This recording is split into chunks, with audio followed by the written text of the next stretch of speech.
Hey everyone, so I thought today we should talk a little bit about ice fishing tackle because ice fishing is actually becoming very popular in British Columbia. It's still a relatively new activity in the wintertime in this province.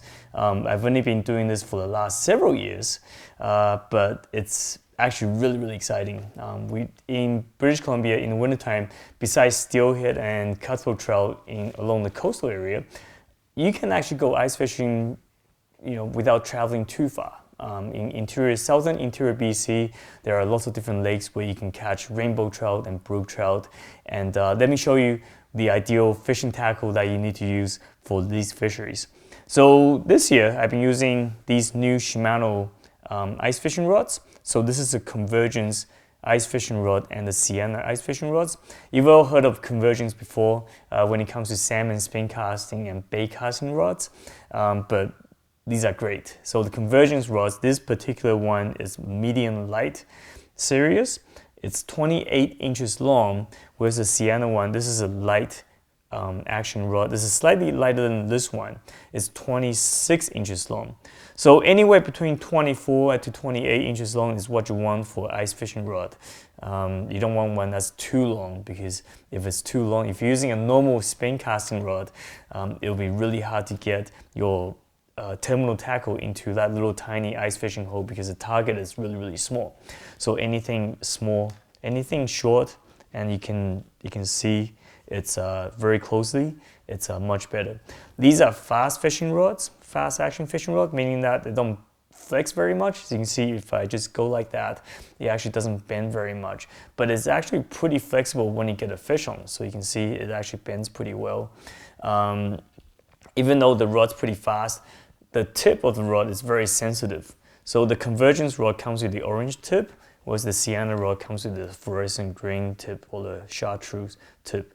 And the reason for those colors is so that you can actually see the bites very easily with the white background. So these thin tip, because in the wintertime, trout and char actually are not very active. The bites are very tiny, it's actually pretty hard to see. So you need a pretty sensitive, visible tip to detect those bites.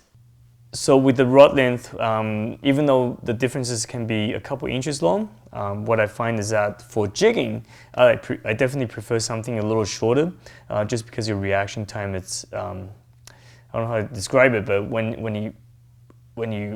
your reaction time when you're jigging is a lot faster when this rod is a little shorter. Whereas when I'm bait fishing, definitely something a little longer. It's kind of nice as well. The other thing is these rods, because they're fast, it's better for the hook sets.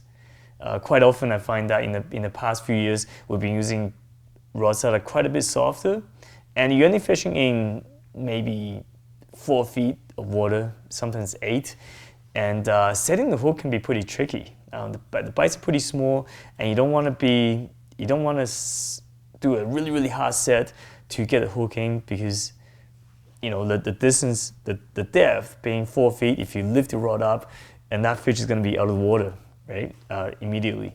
So having a fast rod, a little tiny set, that's all you need. Because it doesn't bend very much, and usually you can get a pretty firm hook set into the fish. To go with the rod, we are putting these new 500 size Shimano reels. Well, they've been around for a long time. They kind of discontinued them for several years, but now they're bringing them back because now we have these ice fishing rods. You want a reel that's not too big to go with this short ice fishing rod, right? Nothing too big, because if it's too big, it's not going to be balanced. So this tiny reel, this is a Shimano Sedona 500. Doesn't hold a whole lot of line. You're not fishing in very deep water anyway, so the spool capacity is not a big deal. The line we're putting on this rod, on this reel, is the new PowerPro Ice-Tec braided line. So this braided line is a little different to all the other normal braided line that you use in the summertime. So this particular one repels water a lot more. So by having less water stuck on the line has a less chance to freeze up, which can be a problem when you're ice fishing really cold weather. So that's pretty handy. So I have that as a main line. But you don't tie your jigs or lures or hooks directly onto that braided line. So what I like to do is put a section of a fluorocarbon leader. In this case, I use Seaguar Tatsu fluorocarbon. So this is 6-pound test. The fish I'm catching, it generally is between 1 pound and 4 pound big. So 6 pound is adequate enough. I tend to go a little higher just because as you bring the fish up, the line's gonna rub against the edge of the ice, and there's a chance that the abrasion might happen. So by having a slightly thicker line, it prevents the line from snapping off. So yeah, so that's the setup, the rod and reel, the fishing line. Generally, the terminal tackle is pretty simple. You can tie a tiny spoon like that, like a Gibbs Croc spoon, and just drop it down and jig up and down and tip the hook with a tiny piece of bait like a dew worm or a piece of shrimp, and that can work pretty well. Or you can tie a tiny size 1/16 ounce jig onto the line directly and just drop it down and tip that hook with a bit of bait. You can use dew worm, you can use shrimp, you can use I like to use Pasky baits, fire bait, chartreuse fire bait to go with this chartreuse jig head, and that works surprisingly. That works really well for brook trout and a lot of times the outfishes or the other natural bait. Or the third option is you can tie a spoon, not necessarily a small one like that, but something a little bigger, which acts as a flasher. Then you have a leader trailing down from the spoon, not very long, maybe anywhere from 8 to 12 inches long. And then you can tie a tiny jig head onto the end of the leader. Don't tie a bare hook onto it, but you want a weighted hook onto it, because when you jig this up and down, you want that hook to sink down as fast as the spoon, otherwise it will tangle up. If this hook is not weighted, it's going to get tangled up with this spoon quite easily.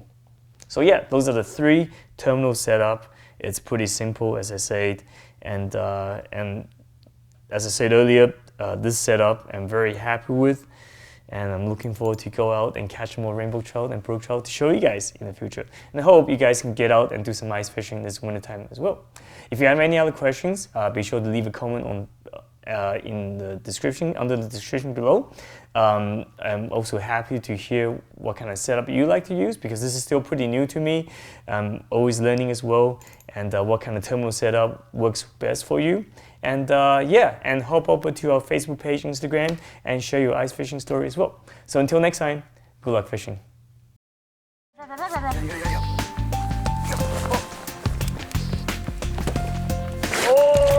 Rod, yes! Another one. Yes! That's a little small, eh? That's yeah, like about standard size. Yeah. Yeah. Another brook trout. Beauty. So every fish we caught. I didn't have bait. How long? Oh, I did have that. You had a bite. Yeah, you did have a bite. Yeah.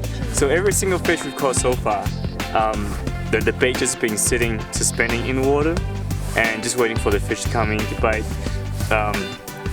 During our previous trips, we have caught fish just by jigging, but it seems like just leaving the bait over there stationary is working pretty well. Look at this fish.